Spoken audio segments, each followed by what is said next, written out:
Hello guys, how are you? This is a small build that I've made only in 2 days, the 148 Tamiya Sturmgeschutz III Ausführung B.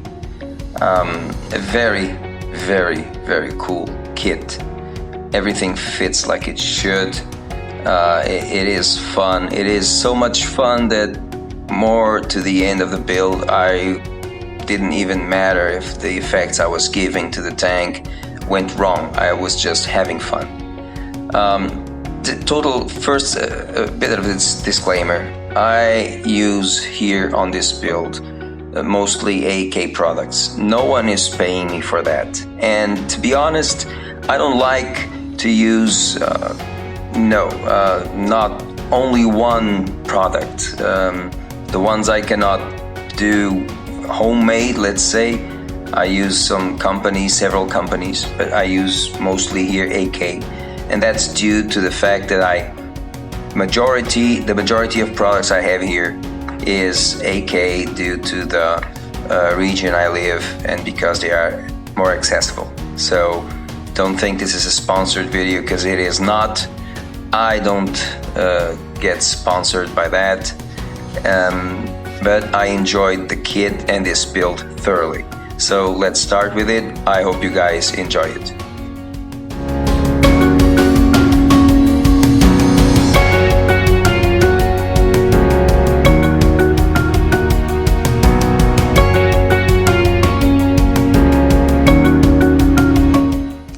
I didn't build an armor since maybe 3 years ago, and I enjoyed this one very much.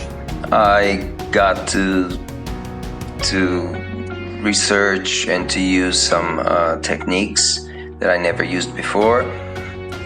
Tested some products that I never used before also, that's true. And they were very good also, truth being said.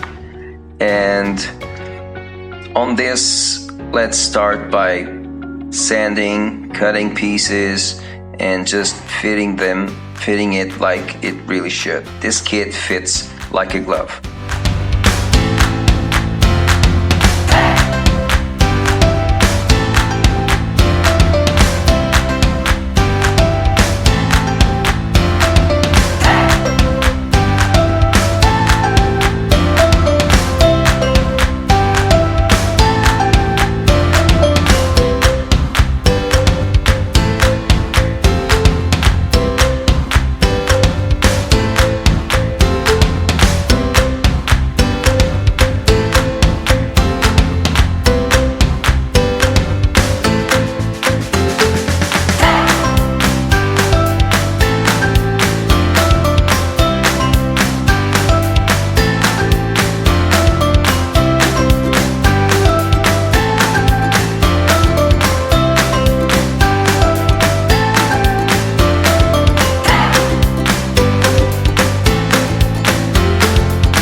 building an AFV vehicle, it's better for you to work on sub-assemblies. So for instance here I am placing the wheels that will be primed, the lower part of the hull and the higher part, the top part of the hull. Why? Because I know that it will fit very well, so I can work on both separately.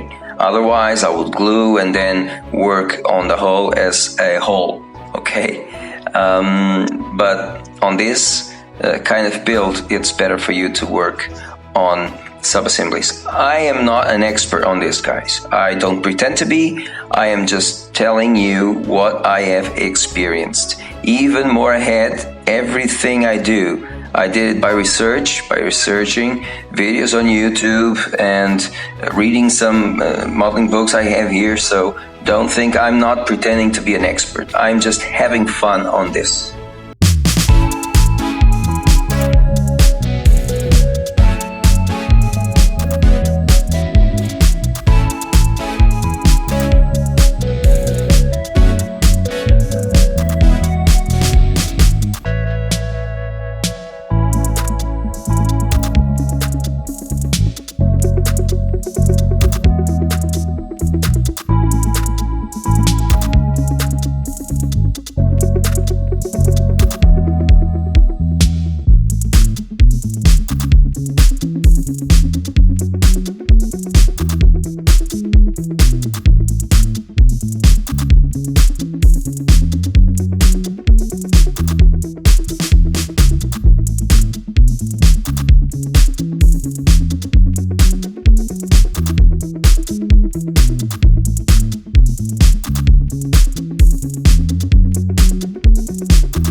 He is a fantastic model builder, a fantastic armor model builder. He is a award winner Portuguese modeler. I know him. I have the pleasure to know him. He's a very pleasant young man to talk with, and I just went on him constantly on Facebook saying, what about now? Do you think this is better or that? And he would reply, I think you should do like this and like that. So I am not posing here as an expert. Everything I did according to my research and to his advice. So I tried to find a middle term, a middle way between his advices and what I've read and researched. Also, Carlos Mendes' video on YouTube. He is a tremendous modeler, a fantastic guy. I know him. And guys, if you don't know his channel, I will place the link on the description below. Please go to his channel. He doesn't edit videos right now, but please do tell him that he should, because after you see his videos, you will understand why. So thank you to João Pereira, muito obrigado. And thank you to my good friend Carlos Mendes also. His video on color modulation was priceless.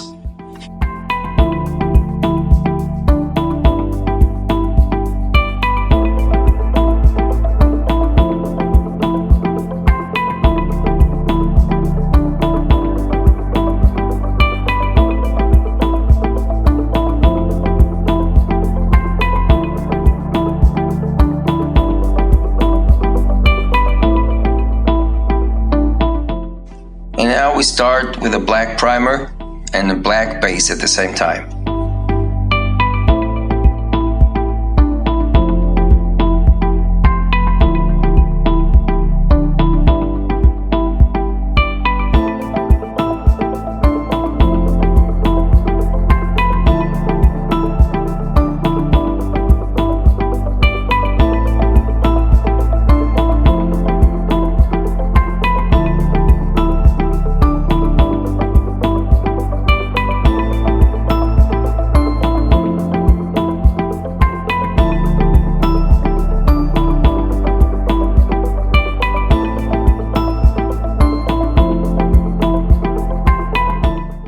Here on the tracks, I gave it first a primer, a black primer, and then the second coat would be a rust color, okay? Kind of a vivid red, rust color, okay? Because after I will apply the pigments, so you will see more ahead. First the primer and then a rust color.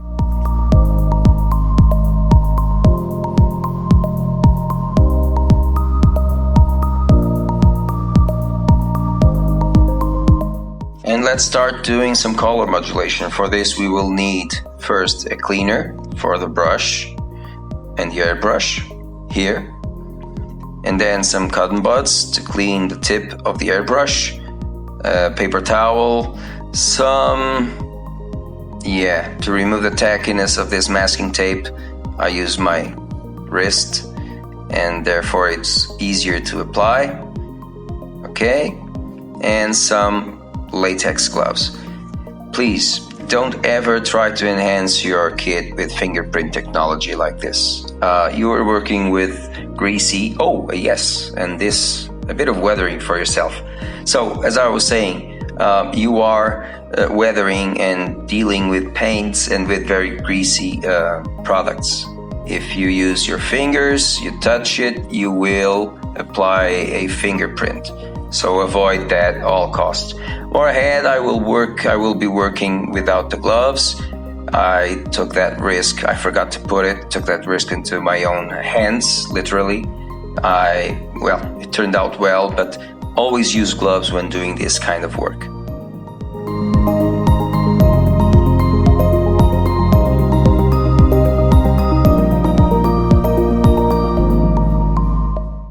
And if you noticed, I didn't use the base color shadow because the kit is already black. I am using just the base color, just a pure German gray base color. When applying this first base, try to play, let's say, with the shadows. The parts of the kit where the light goes in less quantity, let it stay not black, but just with a tiny bit of gray, okay? And it will be fine. And then let's do some paneling here. Hence the masking tape. Just use a bit of highlight with the airbrush and do some paneling. Remember, if you go a bit more light, a bit more clearer tones on this, don't worry, because it is easier to get it darker than the opposite, okay? Don't worry.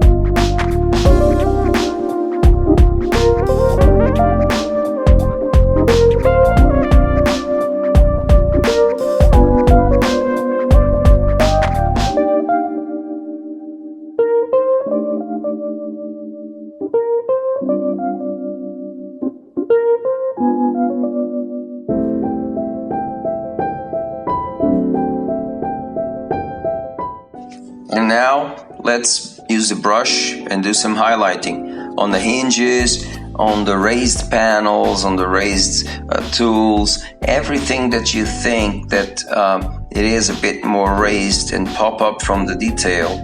Just give it a light paint of highlight color.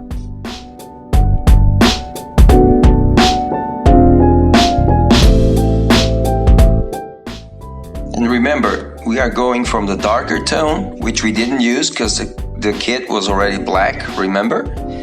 From the darker tone to the lighter one.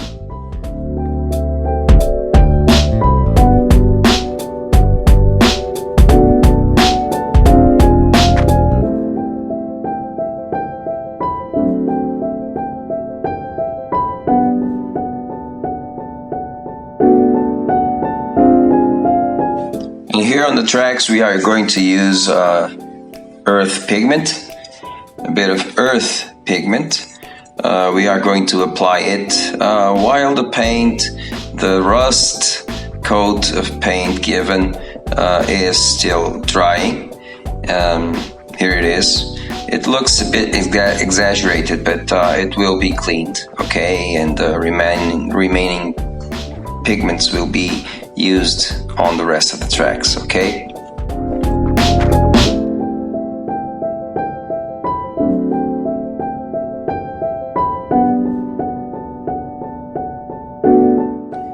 And to polish the tips, the extremities of the tracks in just that kind of metal polished tone, you can use a pencil, a graphite pencil, or you can use this graphite dust from Ushi van der Rosten, or another graphite dust powder, because it works just the same. And you use the best polisher you have in the whole world, which is your finger.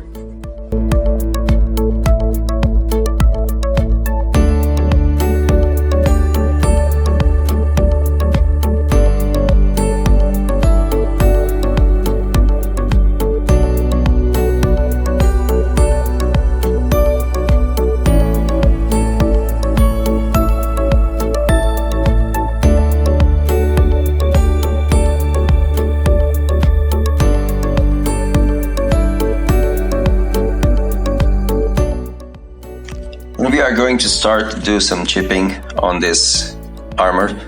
I use this sponge just for the lower part of the hull. And why? To practice. More ahead it will be almost and practically covered with mud. But this way, first you're having fun, and then you control your hand and the amount of paint. On the top hull, on the upper hull, you use a 00 brush, okay? Don't use the sponge, because it runs a bit out of control. And remember, you're not doing in 135, it's a 148. The lower the scale, the smaller the chipping has to be. And a wash blue filter to unify all that color modulation that it was given, and to prepare the kit to be then washed like a pin wash, and everything. Those small details start first with a filter. Note, please, you don't flood the surface, you just wet it, okay? Just wet it. Use the brush very gently. Don't flood the surface, just give it a light coat of moisture, let's say, of that color.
now let's apply some rust to the exhausts.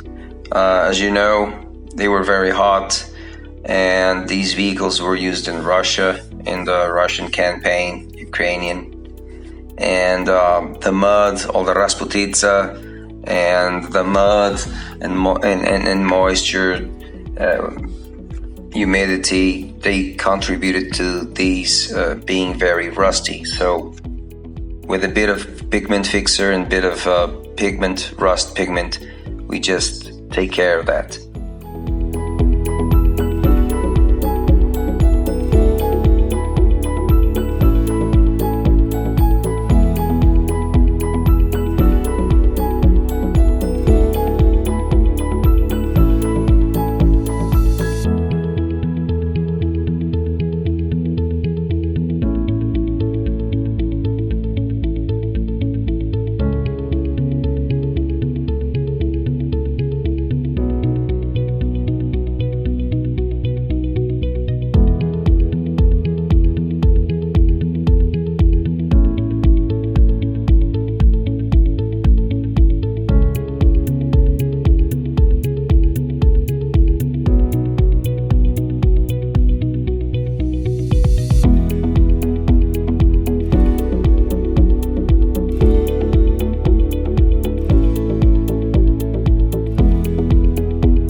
And now I'm checking the image of the box to check if the tracks are in the correct position and direction, because we don't want the tank with the tracks on the opposite direction from its the way it goes. So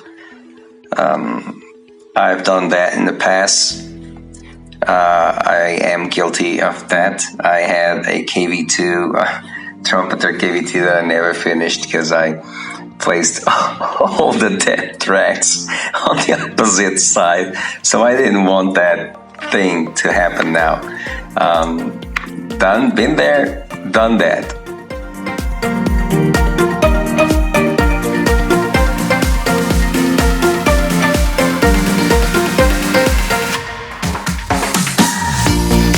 A clear gauzy coat to prepare the kit for decals.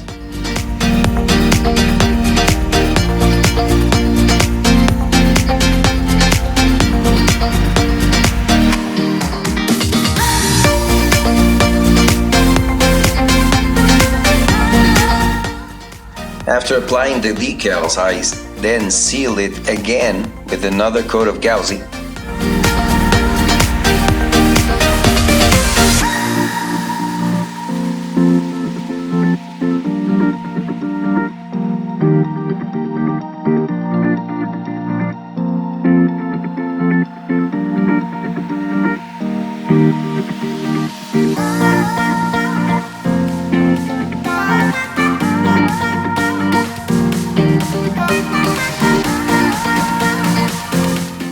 Just destroying the decals a bit, just to give it that kind of weathering, destroyed paint work on the tank.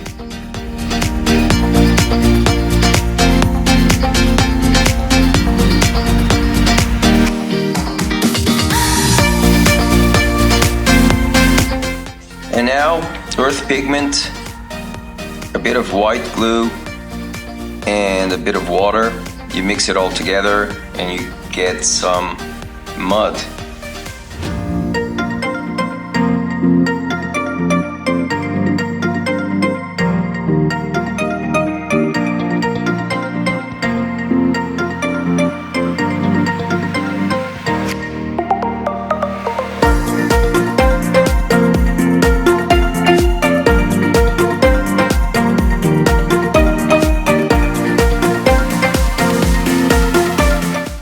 Let me just make you a suggestion. I here used white glue, okay? If you have plaster, please use plaster instead. Why?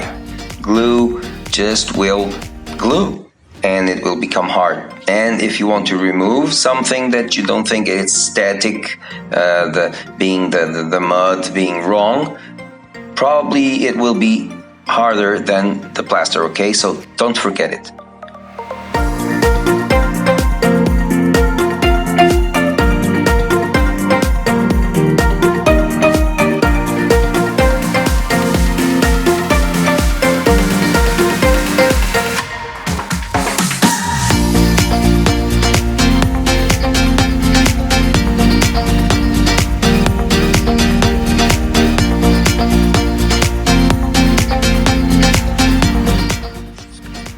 finally, I had these weathering pencils from AK. I got this cheap set. They are all here, and I wanted to try these, and I just gave a bit of highlight to the extremities of the vehicle, the tip and the angles of the vehicle, with a color a bit more lighter than the base color. Just a bit of highlighting to use these pencils. I gave then a matte coat to finish all the work, to seal all the work, and it was done. I hope you enjoyed this video, guys. If you like this video, consider subscribing, hit that notification bell. Also, if you want to consider and supporting me on Patreon, I'm there just to keep my hobby a bit more stable, let's say. And if you like this one, guys, thank you for watching. Okay, as always, keep modeling, guys. Keep modeling, always, always with a smile. Cheers, guys.